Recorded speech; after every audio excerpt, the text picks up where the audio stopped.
Muy buenas tardes, bienvenidos de nuevo a Negocios Televisión, bienvenidos al espacio de las noticias del día, pendientes ya de la última hora, sobre todo mirando a lo más destacado del discurso del presidente electo de Estados Unidos, Donald Trump. Se ha negado a descartar una coerción, una acción militar contra Panamá y contra Groenlandia. Se ha negado este martes a descartar la opción de utilizar coerción militar o económica para obtener el control de Groenlandia o el canal de Panamá. Le han preguntado precisamente sobre si podía asegurar que no iba a recurrir a tales medios. Trump ha insistido en que no puede asegurar ninguno de esos dos. Dice, puedo decir, esto lo necesitamos para la seguridad económica, no voy a comprometerme con esta cuestión. El presidente electo de Estados Unidos también ha advertido que el conflicto en Ucrania podría escalar. Culpa a Biden de ser responsable del fracaso de un acuerdo entre Rusia y Ucrania, insistiendo en que Kiev podría unirse a la OTAN. Escuchamos a Donald Trump, no descarta acciones militares contra Panamá o contra Groenlandia.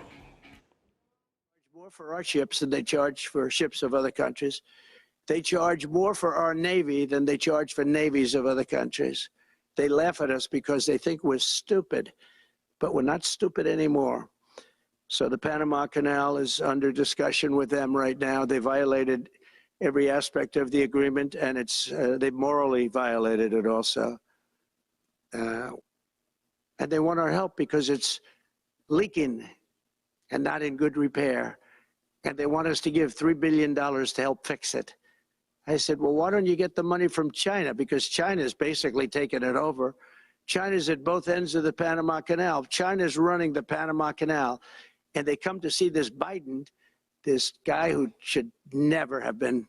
The Panama Canal is vital to our country. It's being operated by China. China. And we gave the Panama Canal to Panama. We didn't give it to China. And they've abused it. They've abused that gift. It should have never been made, by the way. Giving the Panama Canal is why Jimmy Carter lost the election, in my opinion, more so maybe than the hostages. The hostages were a big deal. But if you remember, and nobody wants to talk about the Panama Canal now because, you know, it's inappropriate, I guess, but because it's a bad part of the Carter legacy. But he was a good man. Look, he was a good man. I knew him a little bit, and he was a very fine person, but that was a big mistake. Giving the Panama Canal to Panama was a very big mistake. We lost 38,000 people. It cost us the equivalent of $1 trillion, maybe more than that. Probably the most expensive, they say it was the most expensive structure, if we call it a structure. Un Donald Trump que ha sido protagonista en las últimas horas, en los últimos minutos y que además tiene buenas noticias, y es que un juez ha bloqueado temporalmente este martes la publicación del informe final del fiscal especial sobre el caso de documentos clasificados del presidente electo Donald Trump. La jueza de distrito estadounidense, Aileen Cannon, ha remitido el asunto al Tribunal de Apelaciones del 11º Circuito, citando el daño potencial que podría causar la publicación de este informe. Esta decisión se ha producido tras una solicitud de los excoacusados del propio Donald Trump, tanto Wal Nauta como Carlos de Oliveira, que han pedido impedir la publicación de este informe. Los abogados de Trump argumentaron que debido a su posición única se le debería permitir sumarse al esfuerzo para bloquearlo. También han criticado las acciones del fiscal especial Jack Smith, pidiendo su destitución y que la publicación de este informe se aplace al menos hasta que entre a la Casa Blanca el propio Donald Trump. La jueza Cannon ha explicado su decisión, afirmando que era para evitar daños irreparables derivados de las circunstancias descritas en el expediente actual en esta situación de emergencia y para permitir una secuencia ordenada y deliberativa de estos eventos. La oficina del fiscal especial ha asegurado que no publicarían un volumen específico del informe antes de las 10 a.m. de este viernes y que además proporcionarían una respuesta más completa a la moción de emergencia presentada por los coacusados de Trump antes de las 7 p.m. del martes. Precisamente Donald Trump, que ha dado mucho que hablar, hablando sobre Groenlandia, hablando sobre Canadá, sobre Panamá y mandando un mensaje a México. Cambia el nombre del Golfo de México. A partir de ahora se va a llamar Golfo de América. Se lo cuenta Donald Trump. And we help Mexico a lot. They're essentially run by the cartels. And can't let that happen. Mexico's really in trouble, a lot of trouble. Very dangerous place. And we're going to be announcing at a future date pretty soon. We're going to change because we do most of the work there and it's ours. We're going to be changing sort of the opposite of Biden, where he's closing everything up, essentially getting rid of $50 to $60 trillion worth of assets. We're going to be changing the name of the Gulf of Mexico to the Gulf of America, which has a beautiful ring that covers a lot of territory. The Gulf of America, what a beautiful name. And it's appropriate. It's appropriate. Y seguimos mirando las noticias más destacadas del día de hoy, donde al menos 126 personas han muerto y otras 188 han resultado heridas tras un potente terremoto que sacudió la región autónoma del Tíbet en el sur de China este martes por la mañana, es lo que informa la cadena estatal CCTV. El seísmo causó una importante destrucción con más de 3.600 viviendas dañadas y sus temblores se sintieron hasta la capital de Nepal, en Katmandú. La magnitud del seísmo fue evaluada de forma diferente por las autoridades. El Servicio Geológico de Estados Unidos lo midió como un terremoto de magnitud 7,1 a una profundidad de 10 kilómetros, mientras que el Centro de Redes Sísmicas de China lo calificó como un terremoto de 6,8. El epicentro se localizó en el condado de Tingri, cerca de la frontera con Nepal y a unos 80 kilómetros del monte Everest. Xi Jinping ha pedido esfuerzos de rescate exhaustivos mientras la región enfrenta las continuas réplicas, de las cuales se han registrado 150, 19 de ellas con magnitudes superiores al 3,0. También miramos a Meta, que ha decidido poner fin a su programa de verificación de datos en las plataformas Facebook, Instagram y Threads, sustituyéndolo por un sistema impulsado por la comunidad similar a las notas de X, es lo que afirmaba el CEO de la compañía, Mark Zuckerberg. Lo escuchamos. Legacy media have pushed to censor more and more. A lot of this is clearly political, but there's also a lot of legitimately bad stuff out there. Drugs, terrorism, child exploitation. These are things that we take very seriously, and I want to make sure that we handle responsibly. So we built a lot of complex systems to moderate content. But the problem with complex systems is they make mistakes. Even if they accidentally censor just 1% of posts, that's millions of people. And we've reached a point where it's just too many mistakes and too much censorship. The recent elections also feel like a cultural tipping point towards once again prioritizing speech. So we're going to get back to our roots and focus on reducing mistakes, simplifying our policies, and restoring free Meta, que cuenta actualmente con verificadores de datos acreditados que revisan y califican la veracidad de las publicaciones. Por otra parte, las notas de X son una forma colaborativa de añadir contexto útil a los mensajes para mantener a la gente mejor informada. Esta herramienta permite a los usuarios añadir notas respaldadas con fuentes fidedignas a las publicaciones. Decía Zuckerberg, vamos a volver a nuestras raíces y centrarnos en reducir los errores, simplificar nuestras políticas y restaurar la libertad de expresión en nuestras plataformas. Y seguimos mirando al presidente electo de Estados Unidos. Donald Trump ha desmentido este lunes el reporte de The Washington Post, en el que se señala que su equipo estaba estudiando la opción de limitar su plan de aranceles. Dice Trump que la historia en el Washington Post es falsa, que no existen. Dice además que afirma incorrectamente que su política arancelaria será reducida y que eso está mal. Es lo que apuntaba en una publicación en Truth Social. Además, calificó el informe como otro ejemplo de noticias falsas. De acuerdo con el Post, los colaboradores de Trump estaban explorando aplicar planes arancelarios a todos los países, pero solo en ciertos sectores considerados críticos para la seguridad nacional o económica. Esto significaba un cambio en las promesas que hizo durante su campaña electoral, lo que provocó una recuperación brusca de las acciones y monedas europeas, así como una caída del dólar frente a otras divisas, a pesar del desmentido por parte de Donald Trump.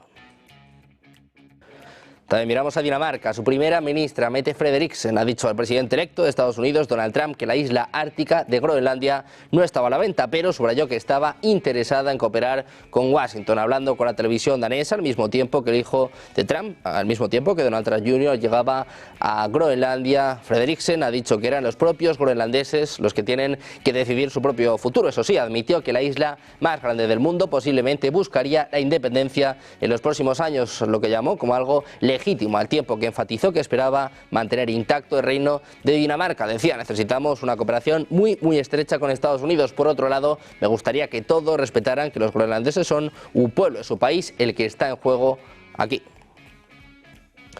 También miramos a la secretaria del Tesoro de Estados Unidos, Janet Yellen, ha advertido a Pekín sobre las importantes consecuencias a las que se enfrentarían las empresas, incluidas las chinas, si prestan apoyo material a Rusia en el conflicto con Ucrania. Las declaraciones se produjeron este lunes en una reunión en línea con He Lingfeng, viceprimer ministro del Consejo de Estado de China, en el marco de los esfuerzos por gestionar responsablemente la relación económica bilateral. Yellen cuestionó las prácticas no comerciales de China y el exceso de capacidad industrial que, según ella, perjudican a los trabajadores y las empresas de Estados Unidos. Pendientes de Estados Unidos, miramos en este caso a los cuerpos de 2 personas que han sido descubiertos este lunes por la noche durante un control de seguridad posterior al vuelo en el aeropuerto internacional de Fort Lauderdale, en Florida. JetBlue ha anunciado la noticia en un comunicado este martes. Decía que en este momento las identidades de las víctimas y las circunstancias en las que tuvieron acceso a la aeronave siguen bajo investigación, es lo que apuntaba en un comunicado. Calificó el incidente como una situación terrible y enfatizó su disposición a cooperar con las autoridades para aclarar todas las circunstancias. Newsweek aclara que el incidente ocurrió con un avión que volaba desde el aeropuerto John Kennedy en Nueva York. También miramos a la OTAN, que está desplegando una flota de hasta 10 buques en el mar Báltico para salvaguardar la infraestructura submarina crítica, es lo que informa la agencia ILE finlandesa este martes. La operación, que comenzará a finales de esta semana, involucraría barcos de la flota del mar Báltico de la OTAN y barcos adicionales enviados por los Estados miembros. En este sentido, el despliegue tiene como objetivo desalentar los sabotajes cerca de los principales cables de energía y datos. Mientras tanto, Finlandia y Estonia se centrarán en la vigilancia del Golfo de Finlandia. Otros barcos de la OTAN patrullarán varias partes del mar Báltico. Según ILE, los barcos permanecerán en esta zona hasta el mes de abril. Aunque la OTAN no puede restringir el paso por aguas internacionales, se espera que la presencia de estos buques aumente los peligros para cualquier posible sabotador, sirviendo como medida preventiva. El informe llega tras declaraciones de Mark Rutte, que anunciaba que la OTAN reforzaría su presencia militar en el mar Báltico. También miramos a Hungría. El ministro de Asuntos Exteriores húngaro, Péter Szijjártó, ha acusado a Ucrania de poner a la Unión Europea en una situación económica difícil al detener el tránsito de gas ruso. Szijjártó afirmó que incluso los funcionarios más fanáticos de Bruselas no pueden negar que la competitividad de la Unión Europea se ha deteriorado drásticamente en los últimos años. Según él, una de las principales razones es que los precios del gas en Europa son mucho más altos que los de sus competidores. Dice que el aumento de los precios del gas natural europeo ha sido causado principalmente por medidas que reducen artificialmente su cantidad, como por ejemplo la eliminación de agua de algunas fuentes de gas natural mediante sanciones o políticas, así como el bloqueo de ciertas rutas de transporte. Sin embargo, Szijjártó señaló que Hungría ha diversificado sus fuentes de gas, por lo que el aumento de los precios de la energía en Europa no tendrá un gran impacto en el país. También miramos en este caso a Emmanuel Macron. Dice que Ucrania debería plantear debates realistas sobre sus territorios ocupados por Rusia. El presidente francés decía que las autoridades deben ser realistas en relación a sus preocupaciones territoriales en cualquier negociación futura con Rusia. Señala que Ucrania debe plantear debates realistas y que solo ellos pueden ponerse al frente de los mismos y lograr una solución que ponga fin a este conflicto, que cumplirá 3 años el próximo mes de febrero. Precisamente mirando al conflicto en Ucrania, les contamos que Ucrania ha sido expulsada casi por completo de Kurayove, una ciudad estratégica del Donbass. Mientras tanto, las fuerzas de Kiev hacen presión en una nueva ofensiva en el sur de Rusia. 5 meses después de romper en Kursk, ha reanudado este lunes su ofensiva para adentrarse aún más en el país, si bien han perdido una ciudad clave en el este de Ucrania, aunque la magnitud de esta renovada ofensiva sigue sin estar clara. Autoridades rusas e ucranianas confirmaban intensos combates el domingo por la noche. Precisamente el ejército ucraniano anunciaba este martes que está llevando a cabo operaciones de combate en la región fronteriza rusa de Kursk, golpeando específicamente un puesto de mando militar, después de eliminar en su comunicado toda mención a nuevas operaciones ofensivas. Es una expresión que había utilizado inicialmente. Este ataque, dice, forma parte integral de las operaciones de combate de las unidades de las fuerzas de defensa ucranianas que están llevando a cabo operaciones de combate en el territorio de la Federación de Rusia. Es lo que indica escuetamente el Estado Mayor del ejército ucraniano en un comunicado publicado en Telegram. En una primera versión del mismo, que apareció unos minutos antes, se podía leer que las fuerzas terrestres de Ucrania están iniciando actualmente nuevas operaciones ofensivas en Kursk, una formulación que posteriormente fue eliminada. Precisamente en Ucrania, el grupo operativo estratégico Yortizia del ejército ucraniano es responsable de negar informaciones publicadas por la plataforma Deep State sobre la toma por parte de las fuerzas rusas de la ciudad ucraniana de Lozova, en la región oriental de Kharkov. Dice que en lo que respecta a Lozova les resulta difícil decir de dónde viene la información sobre su captura, pero que la información sobre el terreno es opuesta, es lo que apunta Víctor Sinegubov en declaraciones recogidas por medios ucranianos. Señala que a fecha de 7 de enero no había información sobre combates serios en la zona de Lozova.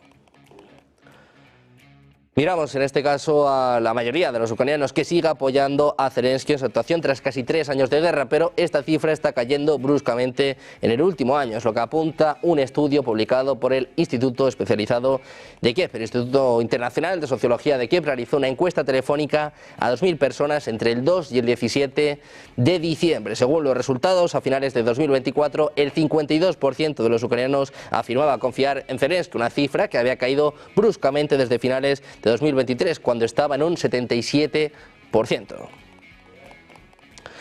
Miramos también a Rusia. Como se ha informado, el yacimiento más grande de Ucrania ha quedado bajo control ruso, pero ahora se han revelado nuevos detalles. El presidente de la Comisión de la Cámara Pública de la Federación Rusa para Asuntos de Soberanía dice que hace un año Kiev, por una suma ridícula de dinero, transfirió a los británicos los derechos de explotación del yacimiento de litio de Shevchenko. Su explotación, decía, debía correr a cargo de la empresa australiana European Lithium, propiedad del empresario británico Anthony Sage. En realidad, dice, con la ayuda de Zelensky robaron un yacimiento de valor incalculable, pero ahora sus planes han sido frustrados y no están destinados a hacerse realidad. Dice que ahora el recurso más valioso necesario para la producción de baterías lo va a extraer Rusia. Rusia, que pone en jaque a Reino Unido, recupera un depósito de valor incalculable precisamente ante las narices de Gran Bretaña. Pendientes de la tensión en Ucrania, mirando a las nuevas amenazas por parte de Donald Trump, el impacto que esto tiene en los mercados. Hacemos una pausa, unos minutos, y enseguida seguimos con toda la información en Negocios Televisión.